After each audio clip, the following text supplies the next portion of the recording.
Engineering mathematics first most important question. Hello guys, इस video में बात करेंगे मैथमेटिक्स फर्स्ट के कौन से इंपॉर्टेंट क्वेश्चन है, मोस्ट इंपॉर्टेंट क्वेश्चन जो एग्जाम में आ सकते हैं, और इंजीनियरिंग मैथमेटिक्स में बैक कैसे क्लियर करें। आपको थोड़ा ट्रिक्स और टिप्स भी दे दूंगा इस वीडियो में, तो आप ज़रूर वीडियो पूरा देखें। और मैं आपको यूनिट वाइज बताऊंगा, unit first, second, third, four, five जितने सारे यूनिट्स हैं कौन कौन से क्वेश्चन इंपॉर्टेंट है। चलिए करते हैं स्टार्ट। क्या है इंपॉर्टेंट क्वेश्चन की अपडेट।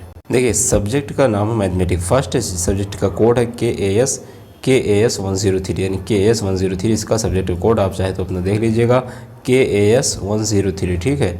और अगर बात करें यूनिट फर्स्ट में कौन से, देखिए पहले मैं आपको बताऊंगा कि यूनिट फर्स्ट में सभी यूनिट्स में कौन कौन से क्वेश्चन इंपॉर्टेंट है, फिर आपको थोड़ा टिप्स दूंगा, ठीक है। पहले आप देख लीजिए, मैं आपको मोस्ट सब नहीं बताऊंगा, जो मोस्ट है। अगर आपको डिटेल्स में देखना है तो आपको वीडियो का लिंक डिस्क्रिप्शन मिल जाएगा, वहाँ पे आप जाके देख सकते हैं, ठीक है। बाकी मैं इसको आपको शॉर्ट में बताऊँगा। देखिए, आइगन वैल्यू है, आइगन वेक्टर है, तो आप इसको पढ़ सकते हैं, ये इंपॉर्टेंट है। अब कैले हैमिल्टन थ्योरम है, इतना ज़्यादा इंपॉर्टेंट तो नहीं है, लेकिन आपको कॉम्प्लेक्स मैट्रिक्स ये आपको देखना है, ठीक है। उसके अलावा inverse and rank of matrix ये भी आपको देखना है, रैंक नलिटी थ्योरम ये भी आपको देखना है, और उसके बाद सिस्टम ऑफ लीनियर इक्वेशन आप चाहे तो ये देख सकते हैं, अदरवाइज इतना ज़्यादा इंपॉर्टेंट नहीं, ठीक है। अब ये होगा यूनिट फर्स्ट में। एक बार रिपीट कर देता हूँ ताकि आपको कोई डाउट न रहे। आइगन वैल्यू, आइगन वेक्टर देख लो, क्योंकि टाइम बहुत कम है, इसलिए जो पढ़ो ठोस पढ़ो, सॉलिड पढ़ो, थोड़ा पढ़ो, अच्छे से पढ़ो, अगर आए एग्जाम में कर ले जाओ, ठीक है। कॉम्प्लेक्स मैट्रिक्स देखना है, इन्वर्स वाला देखना है, रैंक मैट्रिक्स देखना है, और रैंक नलिटी थ्योरम देखना है, और फिर सिस्टम ऑफ लीनियर इक्वेशन इतना देख लीजिए। फिर बात आती है यूनिट 2 में कौन कौन से इंपॉर्टेंट क्वेश्चन बन सकते हैं। यूनिट 2 में आपको पढ़ना है कॉन्टिन्यूटी एंड डिफरेंशिएबिलिटी, ये इंपॉर्टेंट है, रोलर थ्योरम इंपॉर्टेंट है, और फिर आपका आता है लेवेंटीज थ्योरम, और अगर चाहे तो ये दोनों को भी पढ़ सकते हैं, लैग्रेंज मीन वैल्यू थ्योरम, ठीक है, mean value theorem, Lagrange mean value theorem और लेवेंटीज थ्योरम, ये दोनों में से कोई ना कोई एक पूछेगा। तो कॉन्टिन्यूटी हो गया, डिफरेंशिएबिलिटी हो गया, और रोलर थ्योरम हो गया, या फिर आपका लैग्रेंज मीन थ्योरम, या फिर लेवेंटीज थ्योरम हो गया, ठीक है। अब यूनिट 3 की बात करें तो यूनिट 3 में आपको क्या पढ़ना है, टोटल एंड पार्शियल डेरिवेटिव्स पढ़ना है, फिर आपको ऑयलर थ्योरम पढ़ना है, ठीक है। Total and partial derivatives important है, ऑयलर थ्योरम इंपॉर्टेंट है, और उसके अलावा आपको बात करें तो टेलर फॉर मेलिन थ्योरम ज़्यादा इंपॉर्टेंट तो नहीं है, तो आप इसको छोड़ भी सकते हो। आप ये पढ़ लीजिएगा अप्रॉक्सीमेशन ऑफ एरर्स, अप्रॉक्सीमेशन यानी एरर के जो अप्रॉक्सीमेशन है इसमें से आपको पूछ सकता है, ठीक है।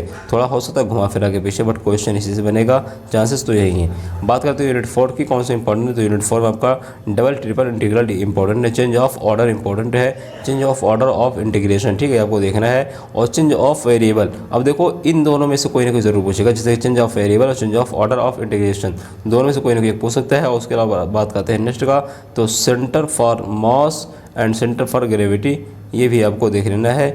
तो centre for mass, centre for gravity ये इंपॉर्टेंट है, और चेंज ऑफ ऑर्डर और चेंज ऑफ वेरिएबिलिटी और डबल एंड ट्रिपल इंटीग्रेशन, ये आपको सबको देखे जाना है। बात आती है यूनिट नंबर 5 में कौन से पर, तो कर्ल एंड डाइवर्जेंस ये इंपॉर्टेंट है, और आपका डिफरेंशियल डेरिवेटिव्स, ठीक है, ये भी आप चाहे देख सकते हैं, और लाइन एंड सरफेस इंटीग्रेशन ये उतना ज़्यादा इंपॉर्टेंट तो नहीं है, बट अगर आपके पास समय है तो देख लीजिए, अदरवाइज इसको छोड़ भी सकते हैं। गॉसेस डाइवर्जेंस, देखो गॉसेस से और कर्ल डाइवर्जेंस और गॉसेस डाइवर्जेंस दोनों से कोई ना कोई ज़रूर पूछ सकता है, और स्टोक्स थ्योरम भी आप एक बार देख सकते हैं। तो ये सारे इंपॉर्टेंट थे। उसके अलावा जो इंपॉर्टेंट और है एक, तो अदर वाले में देखिए, concept of limit, concept of matrix, concept of vector, इन तीनों कॉन्सेप्ट में से कोई ना कोई कॉन्सेप्ट, या फिर हो सकता है 2 कॉन्सेप्ट आपसे पूछ ले, तो कॉन्सेप्ट तीनों आपको देख लेना अगर समय है।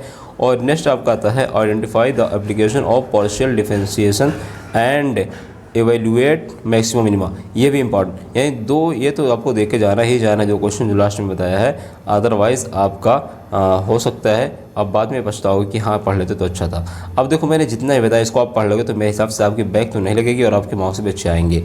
अब बात आती है यार कि एग्जाम में मैथ कैसे क्लियर करें। इंजीनियरिंग मैथ हो, मैथ फर्स्ट हो, मैथ सेकंड हो, M2 M3 M4 M5 कोई भी हो, जितनी सारी मैथ्स है, देखो मेन चीज़ तो यार देखो, पहले आप एक टारगेट बनाओ कि हमको कितनी यूनिट पढ़ना है। मान लीजिए आप पूरे सब में 4 यूनिट है, ठीक है, 5 यूनिट है, 5 में से आप 5 नहीं, हरगिज़ आप टारगेट मत रखो, केवल आप 2 यूनिट 3 यूनिट टारगेट ही में रखो कि मुझे इतना 100 to 100%। मान लीजिए आपने 2 यूनिट को टारगेट रखा, 2 यूनिट को कि पूरा का पूरा पढ़ के जाना है, ठीक है। आप चाहे 2 यूनिट में पहली 5वीं हो, चौथी तीसरी कोई भी हो, कोई ज़रूरी नहीं पहली दूसरी हो, अब 2 यूनिट पहली दूसरी भी हो सकती है, तो आप उसको 100% पढ़ लो, उसको इतना पढ़ लो कि उसमें से एक क्वेश्चन भी छूट ना पाए।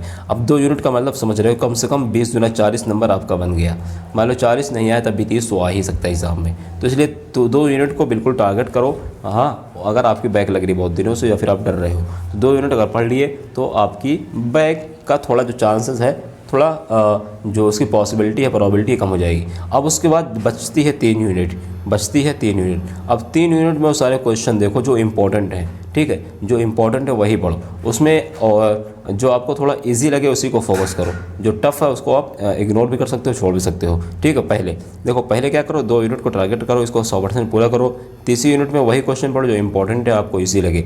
अब उसके बाद तीसरा स्टेप क्या करो, जो क्वेश्चन बच गया है, ठीक है, जो क्वेश्चन बच गया है उसको जो है टफ़ वाले, उसको कम से कम 1 बार 2 बार देख लो। अगर एग्जाम में है 100% तो नहीं लिख पाओगे, ठीक है, गारंटी है। आपको भी पता होगा, मुझे पता होगा, जो अगर आपको पहले से टफ लग रहा है, मान लो आपको 20-30% आपको कुछ याद है, 2-4 लाइन याद आ जा रहा है, या फिर कम से कम फार्मूला लिख के थोड़ा बहुत कॉन्सेप्ट ही लिख दोगे एग्जाम में, तब भी आपको एग्जामिनर 10 में से 3-4 नंबर ज़रूर दे देगा। अगर आप फार्मूला लिख देते हो और कॉन्सेप्ट लिख देते हो थोड़ा बहुत, क्योंकि क्वेश्चन में भी घुमा फिरा के थोड़ा दिया रहता है, तो आप उतना ज़रूर लिख लोगे। तो आपको क्या करना, पहले 2 यूनिट को टारगेट रखना है, 3 यूनिट जो बचती है उसमें से इजी और इंपॉर्टेंट वाले को पढ़ना है, फिर जो टफ वाले क्वेश्चन बनते हैं उसको टारगेट करो, ठीक है। अब उसके बाद क्या करो, सभी को एक बार रिवीजन कर लो। एग्ज़ाम से जाने से पहले 1 घंटा 2 घंटा पहले मेन चीज़ सबसे ज़्यादा फोकस इस पर करो, 2 यूनिट पे ज़्यादा फोकस करो, फिर इस पर करो और इसको लास्ट करो जो टफ वाले क्वेश्चन है। अब उसके बाद बात आती है एग्ज़ाम में कैसे लिखें। देखो, पहले जो कॉपी आप स्टार्ट करो, जो सेक्शन ए और बी सी 3 सेक्शन होता है, तो सेक्शन ए मेरे हिसाब से छोड़ सकते हो। हाँ, अगर मैथ में अगर आपको सेक्शन ए का क्वेश्चन इजी लग रहा है और आपको सारे सेक्शन, देखिए वही सेक्शन आप स्टार्ट करिए जो आपको 100% आ रहा है। यानी हमारे जितने भी सारे क्वेश्चन, सेक्शन ए में 10 क्वेश्चन होता है, अगर आपको 10 के 10 आ रहे हैं तो आप सेक्शन ए स्टार्ट करो। सेक्शन सी में 5 क्वेश्चन होते हैं जो ऑप्शनल होते हैं, तो अगर आपको 5 आ रहे हैं, चाहे भले ऑप्शनल वाले हो, तो आप सेक्शन सी स्टार्ट कर सकते हो। यानी वही सेक्शन स्टार्ट कर जो आपको पूरा आ रहा हो, ठीक है। उसके बाद जो सबसे कम आ रहा है उसको सबसे लास्ट में लिखो, यानी जो सबसे ज़्यादा आ रहा है उसको उसे लिखो, फिर उसके हिसाब से कम वाले को सबसे लास्ट में लिखो। और उसके बाद बात आती है कि राइटिंग। देखो यार, राइटिंग थोड़ा कट पिट नहीं होना चाहिए, 1 पेज 2 पेज में कम से कम कट पिट मत किया करो। और जो हेडिंग डालो ब्लैक स्केच से या फिर ब्लैक पेन से, यानी मोटी पेन से डालो, और ब्लैक हो, यानी ब्लू जो आप लिखते हो और हेडिंग डालते हो, आंसर नंबर लिखते हो, वो सेम पेन नहीं होना चाहिए, डिफरेंट, थोड़ा हाईलाइट। देखो, हाईलाइट नहीं करना है, थोड़ा मतलब अलग होना चाहिए ताकि एग्जामिनर को दिख जाए। तो इसलिए आपको ये 3-4 पॉइंट ध्यान देना है। अब उसके बाद जहाँ तक रफ़ वाला काम है, तो रफ़ वाला काम कभी भी आगे पेश मत किया करो ना, एग्जामिनर गुस्सा हो जाता है कि यार देखो पहले यहाँ पे काट पीट कर दिया, ठीक है। तो आप लोग सफाई से, यानी रफ़ वर्क आप सबसे लास्ट वाले पेज या फिर लास्ट तरफ 1-2 पेज छोड़ के कर सकते हो रफ़। और एग्ज़ाम जो आप लिख चुको तो आप उसको रफ़ वाले पेज को एक बार क्रॉस कर सकते हो, कट कर सकते हो। ये सारी चीज़ें हैं, आपको ध्यान देना है, ठीक है। और उसके अलावा मान लीजिए अगर एग्ज़ाम में आप बैठ गए, आपको मान लीजिए आपने 4 थ्योरम पढ़ा है, ठीक है। मान लो आपको 5 यूनिट में से कुछ समझ में नहीं आ रहा है, तो आप देखो 3-4 थ्योरम अच्छे से पढ़ लो। जैसे आइगन वैल्यू है, आइगन वेक्टर है, आप थ्योरम को क्या करो, 3 थ्योरम को, कम से कम 3 से 4 थ्योरम को 100 to 100, देखो यह बताना सही तो नहीं, लेकिन मैं आपको पास के लिए बता रहा हूँ, ये थोड़ा रिस्की भी है, ठीक है। आपको क्या करो, उसको 100% उस थ्योरम को या फिर उस कॉन्सेप्ट को, मान लीजिए 3 थ्योरम आपने रट लिया और 3 कॉन्सेप्ट आपने रट लिए, अब 3-3 6 हो गए। अब 3 थ्योरम 3 कॉन्सेप्ट आपको बिल्कुल 100% रट लेना है, बिल्कुल एक भी पॉइंट ऐसा नहीं है जो आपसे मिस हो जाए, यानी सभी आना चाहिए। तो उन कॉन्सेप्ट, उन थ्योरम को, अब आप मान लीजिए आपने ये पढ़ा है, आइगन वैल्यू आपको आ रहा है, और आपसे एग्ज़ाम में पूछ लिया है कि रैंक नल्टी थ्योरम क्या होता है, तो आपको ये तो नहीं पता है, तो आप रैंक नल्टी थ्योरम की हेडिंग डालो और 1-2 लाइन अगर आपको थोड़ा बहुत आ रहा तो वही लिखो।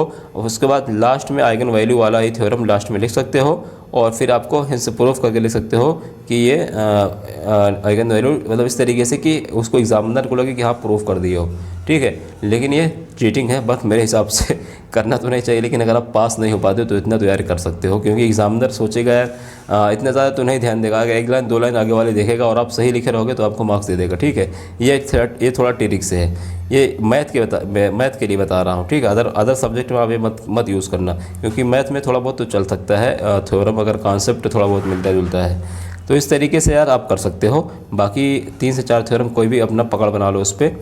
और बात अगर करें कि एग्ज़ाम में यार मुझे कुछ समझ में नहीं आ रहा, तो आप देखो यार बेसिक कॉन्सेप्ट कोशिश करो क्लियर करने के। बेसिक कॉन्सेप्ट अगर आप क्लियर है तो आप ज़रूर एग्ज़ाम में, भले आपके जो आंसर है वो लास्ट में नहीं आते हैं, आप कॉन्सेप्ट 2 3 4 लाइन 5 लाइन करते हो सारे क्वेश्चन के, तो आपको कुछ ना कुछ मार्क्स ज़रूर मिलेंगे। हाँ, फुल मार्क्स नंबर तो नहीं मिलेंगे, 10 में से 4 मिल जाएंगे, 3 मिल जाएंगे, 5 मिल जाएंगे अगर आप कॉन्सेप्ट लिख दोगे, 4-5 लाइन लिख दोगे। तो मेरे हिसाब से इतना आपको पास होने के लिए काफ़ी है। अगर आपको वीडियो अच्छी लगी तो लाइक, कमेंट, सब्सक्राइब, शेयर ज़रूर करें। कोई डाउट कमेंट कर सकते हैं।